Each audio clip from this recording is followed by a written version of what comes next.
Dahil ang lahat yan sa Diablo yan, mas malakas ang hila sa baba. Oras ikaw rin ay pumatol. Saan pupunta kayo, dalawa? Hindi sa sementeryo, sa kulungan. Malasing kayo sa ospital. Ano ang mangyayari ngayon ng pamilya ninyo? Ito live ito. Ano mangyayari sa pamilya ninyo? Kung kayo ay naglalaban, ano mangyayari ang mga anak ninyo? Dahil ang tawag doon, makasarili kayo, di nyo inisip, sugod na sugod kayo. Binigyan tayo ng Diyos para magkakaisa, para kasaganan ng pagmamahal. Ano nangyayari sa atin ngayon? Tayo mismo nagkakatalo. Tayo mismo. Anong punot dulo ngayon? Pakikinabangan natin. Hindi dapat tayo magtalo-talo.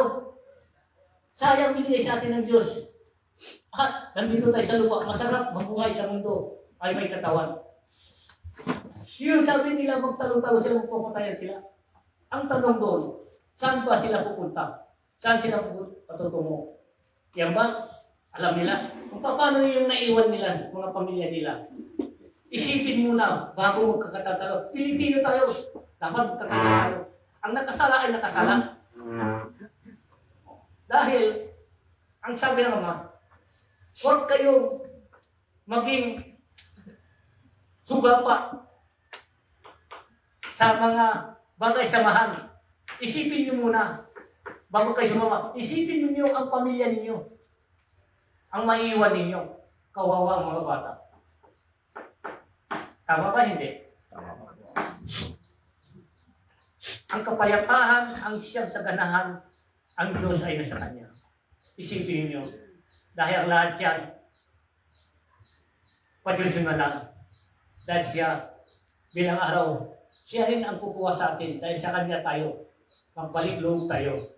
Pahala ng Diyos kung kailan tayo kukunin. Diyos pa rin ang siya masusunod. Hindi dapat tayo. Tayo, habang binigyan tayo ng katawan, templo ng Diyos, pagsamantala lang tayo dito sa lupa. Huwag natin sayangin ang panahon. Habang may katawan, magsaya ka. Minsan lang ka mabuhay, may katawan ka. Bilang araw, babawin din yan. Kung sino ka noon bata, maging bata ka rin sa pagtatanda. Ngayon malakas ka pa, isagana mo na pagmamahal mo sa mo, sa kapamilya mo, at sa mga anak mo. Yan ang kagustuhan ng Diyos. Dahil ang pag-ibig ng Diyos, walang katapusan.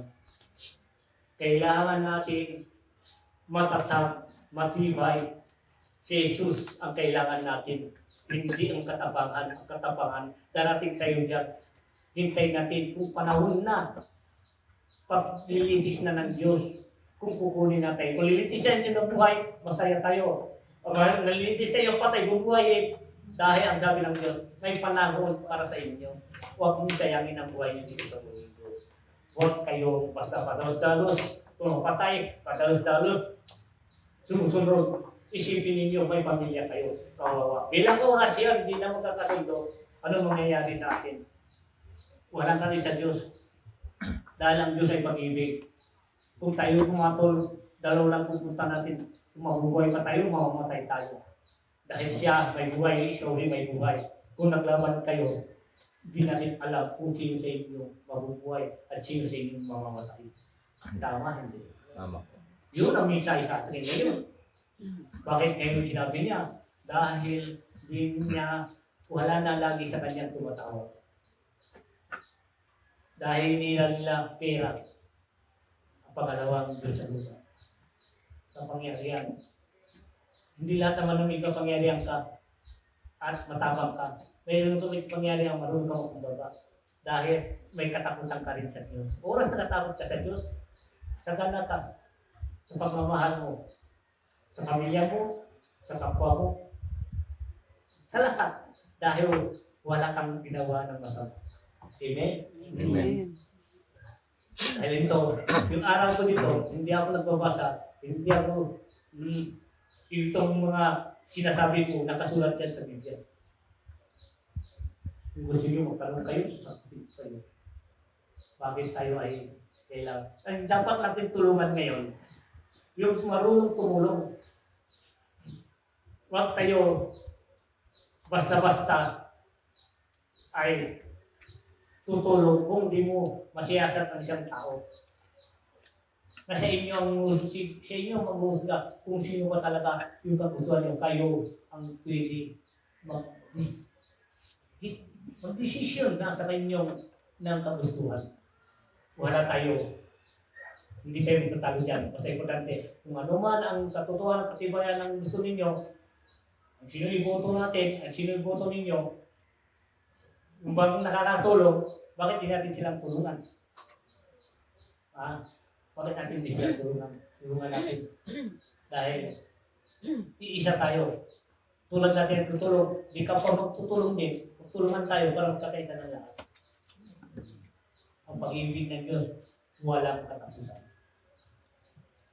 Napalad na, bata pa ako, naglilingkod na ako sa Kanya. Noon, bata pa ako, hindi ko alam nila ako, gumagalit sila. Hanggang ngayon, 63 ko na. Year 2000, hindi na pinaputol yung buko. Hanggang ngayon, 2025 na ngayon, ganito pa rin ang buko. Hindi ako wala akong aral. Sabihin ko sa inyo, wala akong aral. Hindi ako marunong bumasa at sumulat. Nandito ako sa harapan ninyo. Nagsasalita. Dahil ang lahat, ang mga sinasabi sa akin, binubulong sa akin, ako ang haharap, ang katawan mo, gagamitin ko para sa kanila. Ang bibig mo, ang boses mo, ako ang magsasalita. Sabihin mo sa kanila, kung tama ba ang sinasabi mo, ay hindi. Hindi ako nagsalita, ang Diyos. Ang Diyos. Ang lahat ang nagpapataling dito, hindi galing sa akin, galing sa Diyos. Kapalat, ang Diyos ay lagi ay sa isip at sa puso, laging hihiling sa Kanya. Ang Diyos ay pag-ibig. Di kayo baliwalain ng Diyos. Basta totoo kayo, ang Diyos ay sa inyo. Amen. Lahat ng mga sakit natin, sakit lang naman yan, itong kinakain natin. Basta wag yung sakit, yung high blood ka, yung talagang ngayon yung ulo mo, bigla na nagkasakit, ikaw gumawa ng sakit mo. Yung sakit na masakit ang katawan, masakit ang ulo, natulong lang yan. Itong panahon natin, panay, na tayo dito. Ibisan na natin, pinakaya natin. Pollution na tayo dito sa mundo natin. Tama, hindi? Tama. Pusong lahat, ang kinakaya, chemical na. Yan lang ang hinihiling ng Diyos. Mag-isip-isip tayo. Huwag tayo basta-basta patalos-talos kung ano man ang bagay makakabuti sa pamilya natin. Unahin natin ang pamilya natin bago tayo makisalo sa kanila. Kasi importante, yung sino man ang nakakatulong at tulungan natin. Kailangan ay tulong ang importante. Dahil ang tawag doon ay pag-ibig ang dala-dala niya. Yun. Hindi pwede ng usapan nito pag-ibig. Kung sino man gumalaw dito sa akin, welcome naman lahat. Kung sino gusto magtanong, welcome naman sila. Wala akong inaayaw dahil pamilya ko kayo lahat. Gusto na po pa sa akin, okay. Basta ang paspas ko ito. Hindi ako nagpaspas sa inyo ang Diyos. Dahil siya ang nagsabi, bawat ang basbas, mahalaga sa lahat. Dahil ang basbas ko galing sa kanila. Hindi ako nagpaspas. Ginamit lang ako ng Diyos para ay makakilos siya. Sa pangalan niya. Amen. Amen. Jesus pa rin ang atin dinadala dito. Si Jesus Christ. Kung kailangan natin pag-ibig ang ilaw natin ng bawat isa. Gusto nyo magtanong? Kaya lang, maganda nga, may magtanong para ay sasagot agad sila. Mapalaga tayo ay ang lahat ng sinasabi nila, mapakinggan ninyo. Doon yung masiisip kung tama pang sinasabi ko, hindi. Dahil wala ka nakita ng anong hawakan ko dito. Wala ka nakita ng Biblia sa harapan ko. Dahil sila ang tunay na Biblia. Ang Diyos. Puso ang kailangan natin ay pag-ibig ang dala-dala natin sa lahat. Sa kanin, may kasabihin ka. Wala. Mon, gusto? Ayos po, ma. Sige. Hello. Pagpalang hapon po sa ating lahat. Yan yung sinasabi po ni Ama, narito rin po sa kasulatan. Lahat ng bawat bagay sa gawain natin, ang Diyos pa rin po yung nagpapatawad. Sabi rito sa awit 103 verse 3, siya ang nagpapatawad sa inyong lahat ng mga kasamaan, na siya ring nagpapagaling sa inyong lahat ng mga may sakit. Diba? Ang Diyos ang lahat ng bawat bagay sa atin. Na sa sakit natin, tayo rin yung gumagawa ng dahilan kung bakit tayo may karamdaman. Kaya kailangan kami, humingi tayo ng kapatawaran sa Diyos upang sa ganon, yung kagalingan, ipagkakaloob niya sa atin. Dahil kung hindi natin gagawin yun, paano tayo pagalingin ng Diyos kung walang pagbabago sa atin? Dahil ang Diyos mapagkumbaba, mapagpatawad. Kailangan marunong din tayo magpatawad, magpakumbaba, dumalangin tayo sa Kanya na may pagkakumbaba ang loob. Upang sa ganon, yung karamdaman po natin o ating sakit ay Kanyang pagagalingin. Dahil kung hindi po natin gagawin yun, sino pa po ang ating lalapitan upang tayo'y pagagalingin? Dahil lahat naman po dito sa mundo, ang Diyos pa rin po ang nagakda. Bawat isa binibigyan ng Diyos ng katungkulan para sa ganon may palaganap ang Kanyang gawain mabuting gawa dito sa mundo. Kailangan magtiwala po tayo. Yung mga maling ugali, gawa po natin. Alisin po natin upang sa ganun yung kaligtasan na tinatamo natin, mga biyaya ay makakamit po natin. Yun lamang po at maraming salamat. Maraming salamat. Ikaw. Si Brother Ador, Pastor Ador. Okay. Pagpalang hapon po sa inyong lahat. Brothers and sisters, nanonood po. Tungan ko lang po yung sinasabi po ni Brother Joseph at si Ama na pinapaliwanag po sa atin yung tungkol sa pagbabago at pagkakaisa. At nandito rin po yung sa Bible po. Nakasulat po sa Bible sa 1 chapter 16 verse 13 to 15. Pagdating ng Espiritu ng katotohanan, tutulungan niya kayo upang maunawaan ninyo ang buong katotohanan, sapagkat magsasalita siya hindi sa ganang kanyang sarili. Sasabihin niya sa inyo ang kanyang narinig at ipapahayag ang mga bagay na darating. Paparangalan niya ako sapagkat sa akin magmumula ang ipapahayag niya sa inyo. Ang lahat ng sa Ama ay akin, kaya ko sinasabing sa akin magmumula ang ipapahayag niya sa inyo. Ito na po yung pinapaliwanag ni Ama sa ating lahat na sa bawat gawain po natin ay isipin po natin mabuti ang ating mga ginagawa kung tama ba o mali upang tayo hindi magkasala. At unahin palagi natin ang Diyos na nagbigay ng buhay sa atin. Dumalangin po tayo lagi upang magabayan po tayo at magawa po natin ng maayos ang ating mga gawain. Gagabayan tayo ng Diyos kapag tumatawag po tayo, ang Diyos ay magbibilig ng anghel na magbabantay sa atin na dalawa. At ito yung pinapaliwanag po sa atin upang magkaisa po tayo. Iral po natin yung pag-ibig, marunong tayong magkumbaba at magrespeto sa bawat isa upang ang Diyos ay nasa ating lahat. Magkaisa po tayong lahat, magtulungan.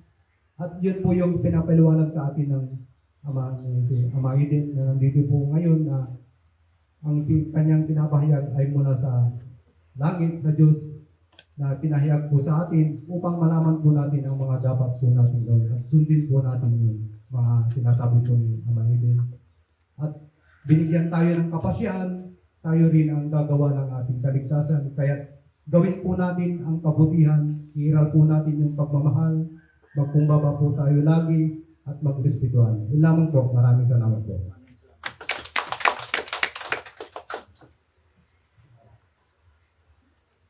Ano pang gusto niyo malalaman? Kung sino man ang gusto mong tanong, di abangan dito tayo magtanong. Ang lahat yan, talagang kanina ang sinabi ko, sa kanila galing na, manaman tayo ng Diyos, kailangan natin kapayapaan na lang. Kung may nanonood, isipin nyo, huwag tayo magpadalos-dalos, isipin natin ang pamilya natin. Halimbawa, may anak ka ng lagay natin na ng 7 taon, ang 5 taon. Marami tayong anak, tapos kayo ay sumakasali ng mga bagay na isipin niyo muna ang pamilya bago tayo sumali sa lahat. Dahil ang kailangan ay mag-ibig. Ang lahat yan, matatapos din yan. Hindi kailangan magdigmaan, kailangan mahalan. At kung ano man ang bagay na narinig ninyo, ano man ang bagay ay malalaman ninyo, ang gusto ng Diyos ay pag-ibig. Pray to God. Siya na ang bahala kung ano man ang nangyayari natin. Dahil ang lahat yan, huwag tayo padalos-dalos. Tao lang ang nagkakamali. Kung pwede ayusin para makakaisa na. Amen? Ano, sasabi pa kayo? Oh. Dahil ang lahat yan, pag-ibig ang dala. Oh. So ito, eleksyon natin ngayon, nangyayari ito.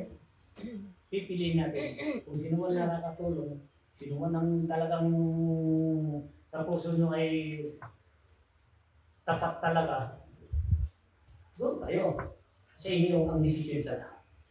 Hindi sa akin at sa inyo. Tama ba? Hindi. Tama. Kasi importante, magkakaisa, tayong lahat.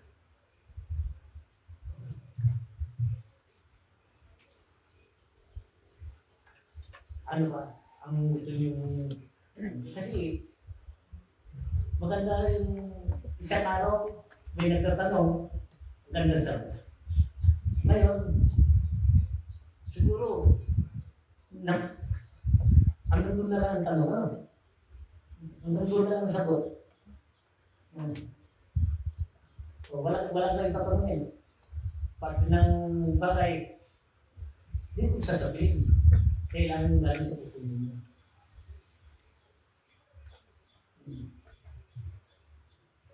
Wala. Hihintay yung misay sa taas. Wala pa ng misay. Yung kanina lang bigla-bigla ay bumaba. Itong misay at gusto ng mga ngayon, kapayapaan. Dahil ang Pilipinas ay pinili ng Diyos. Ang kailangan, tayo mismo mag-aayos sa sarili natin. Ang isipan natin, huwag tayo padalos-dalos. Kasi importante ay, bago kayo magsalita, isipin niyo muna kung tama ba yun, hindi. Dahil ang bibig natin, isip natin, minsan nakakasala. Kung hindi tayo magparais ko sa langit, Ama, tulungan niyo ako. Kung tama ba yung itong ginagawa ko, hindi. Magparais ko ka, kung tumagtanong ka sa Kanya. Mamaya, may darating na magandang tinig sa iyong kaisipan. Biglang medyo, hindi na, makakasira pa yan. Dahil yun ang tinig ng bawat pumasok ng kumanda, hindi makakasira yan. Dahil ang tinig ng Diyos. Minsan, hindi mo narinig, biglang nagbabago ang isip mo, yun ang pagbabago siya binibigay ng Santa Tasa. Kasi ang Santa Tasa yung ginagawa ng Diyos ay pag-ibig. Hindi mo sabihin, sugod ka, magalit ka, ano man mali, gusto mo, umusigan, usgahan, yung pala, ikaw pala ang mali. Ang sa ibig sabihin nyo, huwag ikaw, magpaalam ka muna sa Kanya. Ama, tama ba ito ang gagawin ko? Ngayon, ibubulot sa'yo ng Diyos. Ngayon, pag bulo mo yung nararamdaman, ay hindi, pangit. Yun, tayo, dapat nauna ang Diyos sa atin. Halimbawa, may sakit tayo. Ama, may nararamdaman ako, masakit ang puso ko, Ama. Ama, ano yung dapat ko gawin?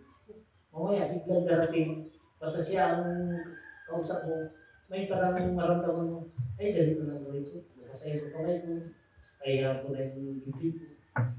Baywag ko, tapos, paghilamos ako, inom ng tubig. Tapos, nawala. Dahil yun ang biro sa iyo, Diyos. Pinagawa sa iyo. Akala niyo, walang pan. Yung bawat kilos niyo, basta nauna siya, gagawa ng parang ng Diyos para kagalingan niyo. Ako, nasakit pa ako dito talaga. Ngayon, tumawag ka sa kanya. Anong dapat ko gawin? Ngayon, naramdaman mo mamaya, may maramdaman ka. Ay, ito gagawin ko. Ito ka dito, pinagtulat ko, mamaya nawala. Yun ang sinabi ng Diyos sa iyo. Dumarating lang, kahit walang pilit, at mga decision mo, dahil na sa Diyos. Tuwa niyo. Maraming bagay, malalaman yung matutunan mo tungkol sa salita ng Diyos. Ang kagustuhan ng Diyos. Hindi tayo magkakasakit.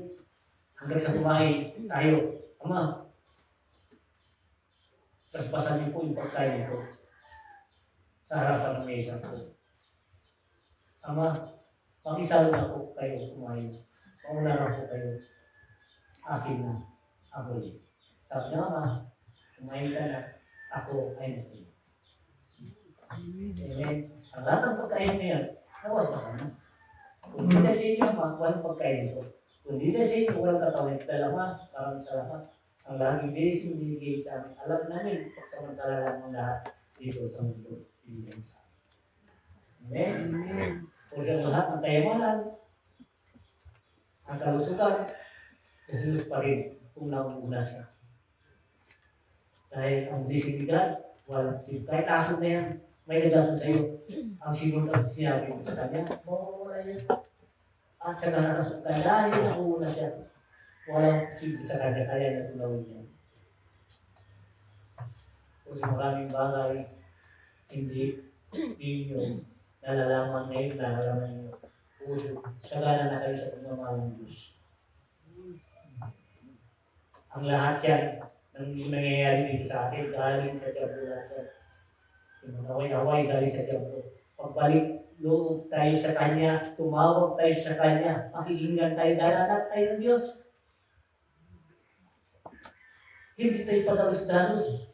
Isipin natin, kung halimbawa ako ay papatulan ko sila, ay ako ay sumama sa kanila, mag-riot tayo, mag-ano tayo. Pagdating ng oras, pagdating ng oras, nagsalukuhan kayo. Ikaw ay naging tagumpay. Saan ka pupulutin ngayon? Sa pulungan. Yung napatay mo sa simenteryo. Kung napatay ka, simenteryo ka, siya sa pulungan. Sinong bina sa inyo? Hindi masaya ang Diablo. Ang Diablo masaya. Ang ngayon, yung kinabukasan ng anak ninyo, sino may bibiner kayo? Ano masasabi niyo? Ama, anak, nagkamali ako. Dahil nakakulong ako.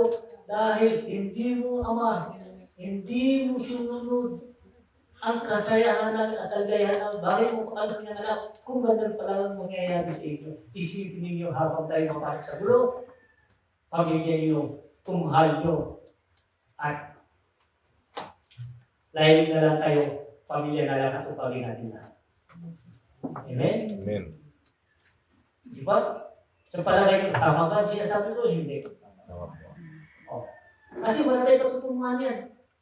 Kasi nakikita ko, napapansin ko, marami nagsusugod, marami nagpapatayan. Ang mangyayari, ang kawawa doon, ang pamilya niya.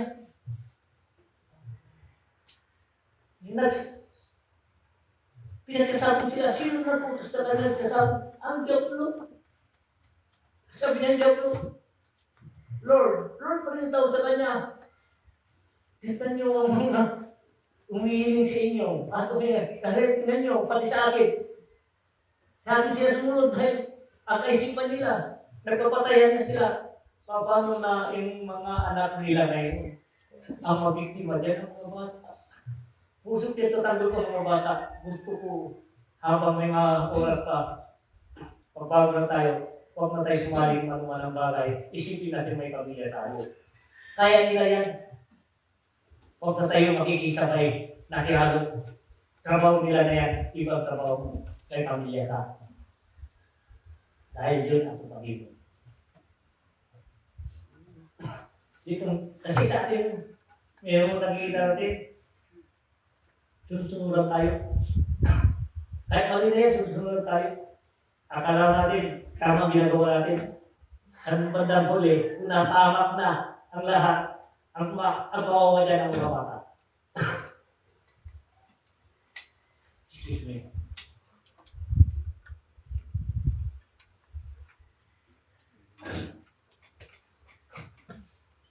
Kung tutusin, lahat ng nabigay ng gulo ito, hindi tayo, hindi ang Diyos. Ginamit lang tayo ng baba. Nagpagamit naman tayo. Tumawag ka sa Kanya. Ano ba yung sabi ng Diyos sa atin? Anak, nandiyan ako sa iyo, papayapaan, alagaan mo ang anak mo. Yan ang binigay ko sa iyo. Ang mga bata. Yan ang pati mo, bigyan mo ng pag-asa, paglaki niya. Ang kanilang kaligtasan. Katagumpayan. Dahil, anak, diyan ka galing.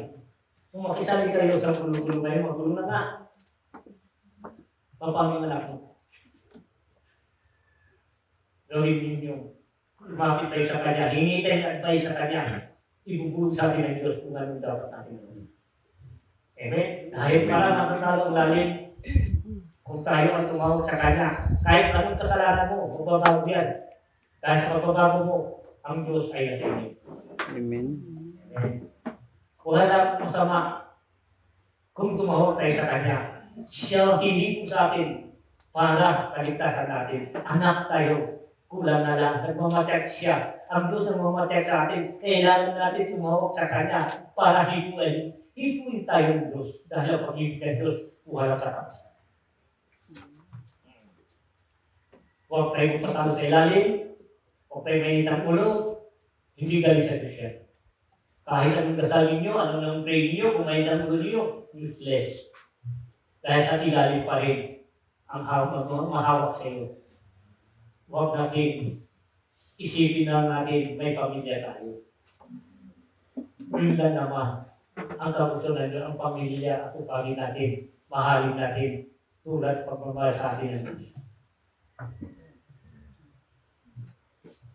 Dahil itong sinasabi ko yun ang mensahe sa akin. Dahil hindi kayo magtanong, wala na ako sasabihin. Kung hindi tanong ko sa kanila, ang mahal dapat tutuloy. Yung mga sinasabi nila ba, ang tanong doon, tama ba? Hindi. Kapayapaan. Tama na ang away-away. Pilipinas ang pilipinas Diyos. Dapat pag-ibig ang ilan natin nila. Ang mga solusyon dyan tayo. Ang katahimikan tayo. Tayo pa rin. Ang maging tagumpay sa lahat. May sarang, hindi ka. Kaya si brother, Ito po yung pinapayag po sa ating Amang Eden ay nakasulat din po sa Biblia na bawat kilos po natin ay lumalangin po tayo lagi sa Diyos at isipin po natin mabuti. At nandito po yun sa Bible po. Nakasulat sa Kawikaan chapter 4 verse 23 hanggang 27. Higit sa lahat, ingatan mo ang iyong isipan sapagkat kung ano ang iyong iniisip, yun din ang magiging buhay mo. Huwag kang magsalita ng kasinungalingan at walang kabuluhan. Ituon mo ang iyong paningin sa mga bagay na mabuti. Pag-isipan mong mabuti ang iyong mga gagawin upang magtagumpay ka. Mamuhay ka sa katwiran at layuan mo ang kasamaan. At ito na po yung pinapaliwanag po sa atin ni Amang Eden na isipin po natin mabuti at huwag po tayong kadalos-dalos upang hindi po tayo mapahamak. At tumawag po tayo lagi sa Diyos. At nandito po yun sa Bible na nasa Kawikaan chapter 3 verse 5 to 6. Tumiwala ka sa Panginoon ng buong puso mo at huwag kang mananalig sa iyong sariling kaunawaan. Kilalanin mo siya sa lahat ng iyong mga lakad at kanyang ituturo ang iyong mga landas. Ito na po yung pinapaliwanag po sa atin ni Amang Eden na kapag tumatawag po tayo sa Diyos, ay ipupunta po tayo sa Diyos sa tamang landas. Makapag-iisip po tayo ng mabuti dahil ginagabayan po tayo ng Diyos. At marunong tayong dumalangin, tumawag, at huwag tayong makalimot sa Diyos na nagbigay ng buhay sa atin. Dahil wala po tayo dito sa mundo, kundi dahil sa Kanya. Kaya unahin po natin palagi ang Diyos, dumalangin po tayo lagi, at gawin po natin ang kabutihan, iiral po natin yung pag-ibig. Dahil ang Diyos ay nakikita ng Diyos ang lahat ng ating mga gawain. Nasa Hebreo chapter 4 verse 13, walang makapagtatago sa Diyos, ang lahat ay hayag at lantad sa kanyang paningin. At sa kanya tayo magsusulit. At alam ng Diyos kung ano yung mga ginagawa po natin. Kaya't habang nabubuhay po tayo, ay gawin po natin yung kabutihan. Marunong tayong magpumabalagi at magrespeto sa bawat isa. At iral po natin yung pag-ibig. Gumawa po tayo ng kabutihan, tulungan natin ang ating kapwa. Basta't unahin po natin ang Diyos palagi upang magabayan po tayo. Iral po natin yung pag-ibig lagi. Yun lang po. Maraming salamat po. Dahil nakikita ninyo ang mangyayari ngayon. Mapalat sila. Sa Biblia sila, anong kukuha lang sa Biblia. Ang lahat ng sinasabi ko, nasa Biblia. Dahil di ako bumasa, ang bawat salita ko, nakasulat sa Biblia. So ang lahat yan, sabi ng Ama, mapalat ay bulong lang ang sinasabi sa akin. Dahil ang bulong yun, ang siya, ang mag-uusik mamaya dahil siya ang Diyos. Sabi ng Ama, huwag niyong sayahin ang panahon dito tayo sa lupa. Ilang araw, pagdating ang panahon yun, magharap kayo sa Kanya. Harap kayo sa Kanya. Sabi niya, haharap tayo sa Kanya. Huwag niyo sayangin. Magmahalan tayo, tayo sa'yo, ang Diyos ay sa inyo. Dahil yun lang naman ang gusto ng Diyos. Dahil ang lahat yan ay pag-ibig. Ito, ang hiniling ko lang sa inyo ay lagi tayo pray natin. Pagdating ng eleksyon, maharap tayo magpili ng inyong ay ibubuto. Kasi importante, kapayapaan, asaganahan, katahimikan, ang siyang magbabagin niya. Sa pangalan mo. Amen. Yun. Para kay Jesus sa tunod ko, Jesus na yun. Bawat salita, wala mo masagot, wala mo ano. Ikaw mo, meron ka sasabihin yan. Yes, meron po. Yan. Yun yung sinasabi nyo rin po ng pagkakaisama. Nandito rin dahil lahat naman po tayo ay Pilipino. Kailangan nagtutulungan ng lahat. And nandito po sa Salmo 133 verse 1. Ito yung nagsasaad ng kahalagahan ng pagkakaisa at pagkakapatiran sa pamagitan ng pagtutulungan at pagmamahalan. Ito yung pinapahiwatig sa atin ni Ama, kumbaga, na tayo'y Pilipino. Kumbaga, tayo rin ay nananalig sa Diyos na kailangan tayo po'y magkakaisa bilang magkakapatid sa Kanya o bilang tayo namumuhay dito sa isang bansa. Kailangan magtutulungan ang bawat isa at magmamahalan. Yun po yung nais po ng Diyos sa atin. Dapat bilang mga lingkod niya, kumbaga makita sa atin yung pagkakaisa at pagtutulungan. Huwag tayong bagay na umayon sa mga bagay na hindi maganda, kundi piliin natin yung mabuti kung saan po yung nararapat para sa atin na hindi po natin ikakapahamak na. Lagi tayong manalangin kung saan tayo paparoon, ano ang bawat bagay ng ating pasya. Upang sa ganon, hindi po tayo mapapahamak dahil yung pagsisisi po ay nasa huli. Kaya gawin po natin kung ano po yung nararapat. Piliin po natin kung ano po yung dapat piliin sa ating buhay. Dahil tayo rin po ang nakakalam sa mabuti at masama. Tayo rin po ang nakakalam kung ito'y papahamak natin, kung ito'y kakaligtas natin. Kaya tayo po'y magpasya po mabuti sa ating gagawin. Yun lamang po. Maraming salamat. Maraming salamat. Ang iyong mga nalalaman. Ito, pero pa rin. Sige. Doktoran. Tignan ko po yung ginalawa ni brother mo. Nasa Pilipos chapter 2 verse 2 hanggang 5. Kung gayon, lubusin ninyo ang aking kagalatan. Maghari sa inyo ang pagkakasundo, mabuklod kayo ng isang pag-ibig. Huwag kayong gagawa ng anumang bagay na dahil lamang hangad ninyong matanyag. Bagkus, magpakababa kayo at huwag ipalagay na kayo'y mabuti kaysa iba. Ipagmalasakit ninyo ang kapakanan ng iba, hindi lamang ang sa inyong sarili. Magpakababa kayo tulad ni Kristo Jesus. At ito na po yung pinapaliwanag sa atin ni Ama, ni Rolmo na magkaisa po tayo, marunong tayong rumispeto bawat isa, magpakumbaba po tayo lagi, at ang Diyos ay kasama natin palagi. Dahil marunong tayong unang-una sa lahat, tumawag po tayo palagi sa Diyos, dumalangin po tayo lagi, at magkumbaba, at isipin po natin ang ating kapwa, hindi lang po sa ating sarili. Yan, hirap po natin yung pag-ibig lagi. At nandito po sa Bible din po, nasa atin din po yung kapasyan. Kumbaga, ang Diyos ay binigyan po tayo ng kalayaan ng Diyos. Ang Diyos, hawak niya lahat ng buhay natin, itong katawan natin, pero ang isip natin ang hindi niya hawak. Kaya binigyan po tayo ng kalayaan ng Diyos na magpasya sa ating sarili. Kaya habang nabubuhay po tayo dito sa mundo, ay gawin po natin ang kabutihan. Mag-ipon po tayo ng kayamanan na kabutihan, ang pag-ibig.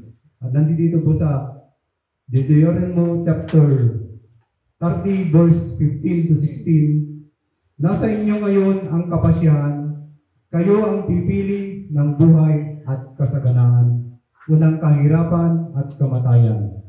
Kapag sinunod ninyo ang kautusan, inibig si Yahweh at nilakaran ang kanyang mga landas, pagpapalain niya kayo sa lupain ibibigay niya sa inyo. Mabubuhay kayo ng matagal at kanyang pararamihin kayo. At ito na po yun, na nasa atin po ang kapasyan. Kaya sundin natin ang kalooban ng Diyos. Mauuna palagi na tumawag po tayo lagi. Huwag tayong makalimot sa bawat kilos po natin. Ay unahin po natin ang Diyos palagi. Dumalangin tayo upang magabayan po tayo at mapunta po tayo sa tamang landas patungo sa kanyang kaharian. Iiral po natin yung pag-ibig lagi at magkumbaba at magrespetuhan. Yun lamang po. Maraming salamat po.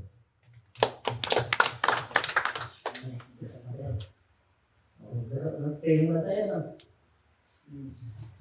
Maraming salamat. Ang lahat ito, mga mensahe bigay sa amin. Ito. Nandito po. Maraming salamat naman.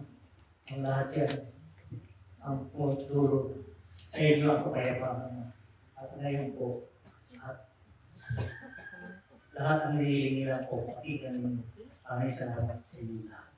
Maraming salamat. Thank you for watching po kay Madam Choret Twisting, kay Madam Aman Marlene, kay Sir Roderick Gutierrez, kay Sir Jones Pastor. And thank you for watching po sa inyong lahat. And tayo po yung mag-end live na para manalangin. May isa pang ang salita ng Diyos. Ang ay po nagpipulit po na galing po sa kaya thank you for watching and God bless po sa inyong lahat. Sumayin niyo na ang kapayapaan at pagmamahal mula sa ating Panginoong Jesucristo. Maraming salamat po sa inyong lahat sa pagpunta sa aking live. God bless po and mag-live na po tayo.